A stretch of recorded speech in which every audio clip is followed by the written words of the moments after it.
Today, Chinatowns exist in almost every major American city. These neighborhoods date back to the 1850s. Here, a group of people still attached to their past, not only geographically but also culturally, linguistically, and economically, during hostile times decided to become a community celebrating Chinese identity. The history of the Chinese in America has not always been easy.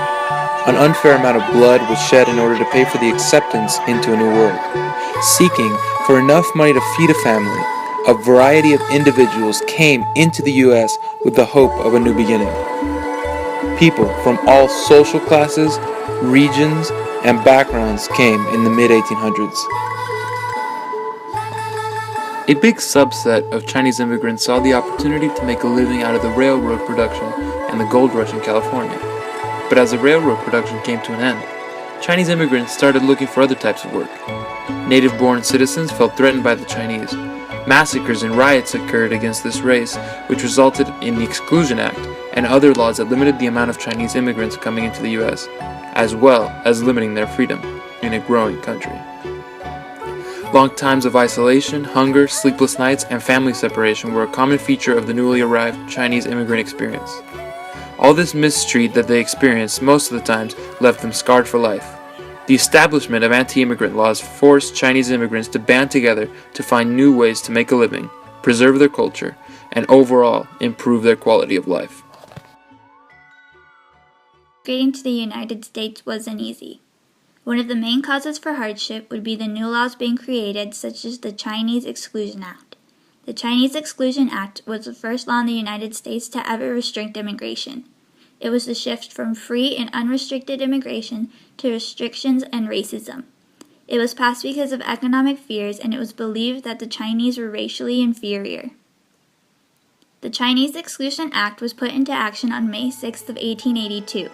It stated that the Chinese couldn't become citizens. They experienced a lot of hardship. From 1910 to 1940, immigrants were held and interrogated. They were constantly asked questions that were hard for them to understand. They were put through medical examinations to see if they were healthy or not. The Chinese lived in unsanitary conditions until they were told if they were being permitted to stay in the United States to begin a new life. The main goal at Angel Island was to deport as many Chinese as they could.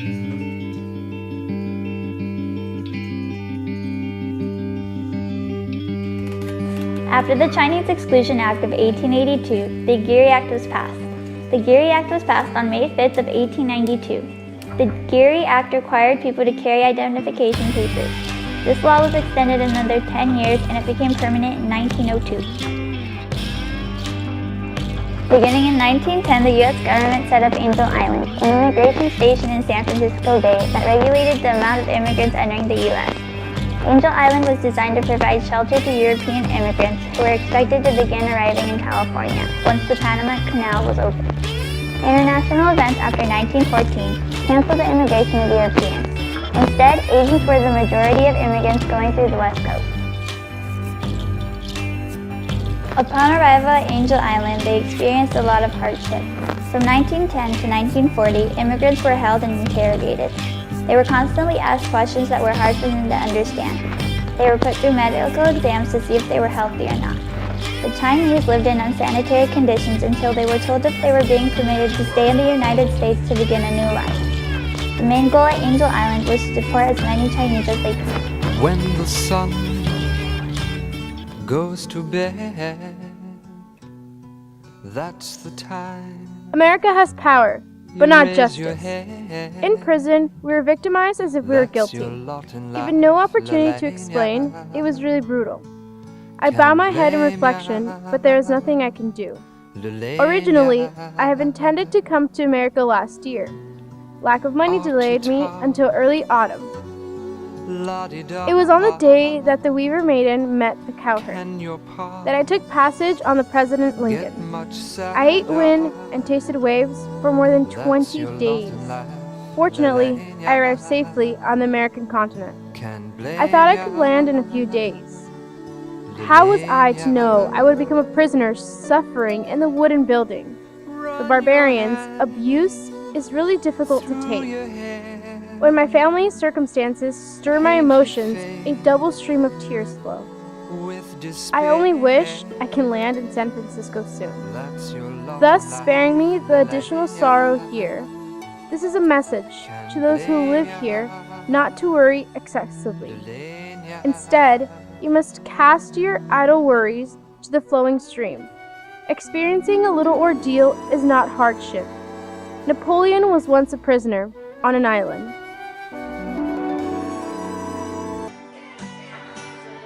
The Chinese came through Angel Island off the coast of Oakland, California. Other immigrants had the possibility to pass through Ellis Island, another admissions office.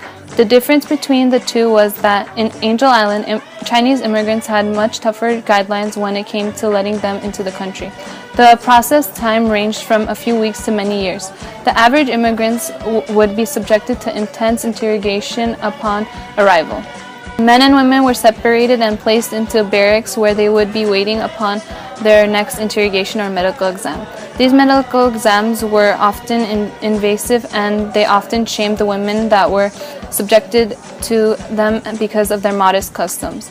Their polites was outlined in autobiographical poems that spoke not only to their struggles but to their lives before Angel Island and their hopes for their new lives. The majority of Chinese immigrants worked in the United States for a while and returned home.